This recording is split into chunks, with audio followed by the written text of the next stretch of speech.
ఇక కరీంనగర్ కాంగ్రెస్ అభ్యర్థిగా వెలిచాల ఏది మా మలిగానికి ఇంత రాడ్డు పెట్టినట్టున్నారుగా మలిగా రాడ్డు గట్టిగానే దించినట్టున్నారా మీకు అట్టహాసంగా నామినేషన్ వేసిన రాజేందర్ రావు తోడు వెళ్లిన మంత్రి పొన్నం ముగ్గురు ఎమ్మెల్యేలు అల్గిరెడ్డి వర్గీల్లో అయోమయం కరీంనగర్ లో రసవత్తరంగా కాంగ్రెస్ రాజకీయం ఇప్పుడు అక్కడ మన ఎవరున్నారు బీజేపీ నుండి బండి సంజయ్ ఉన్నాడు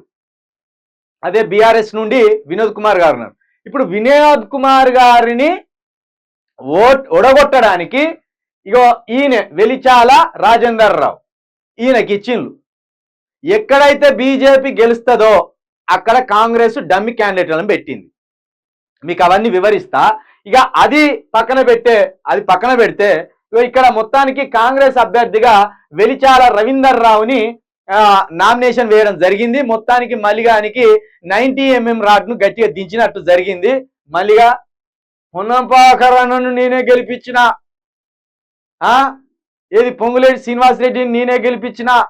కాంగ్రెస్ లో 44 మంది నా పుణ్యాన్ని గెలిచిండు ఏదో రేవంత్ రెడ్డికి ముఖ్యమంత్రి పదవి ఇచ్చిండు కానీ నేనే అసలు ఒరిజినల్ ముఖ్యమంత్రిని అని ఎగిరి మిడిసి పడితివి ఏమైందిరా అయిపోయానా ఇంకా ఉన్నది నీకు బొమ్మ 90 mm బొమ్మ ఉన్నది ఇంకా నీకు జర్రిగా ఓపిక పట్టు ఇగో వీడు మల్లిగాడు ఏం చేసిండు అనేది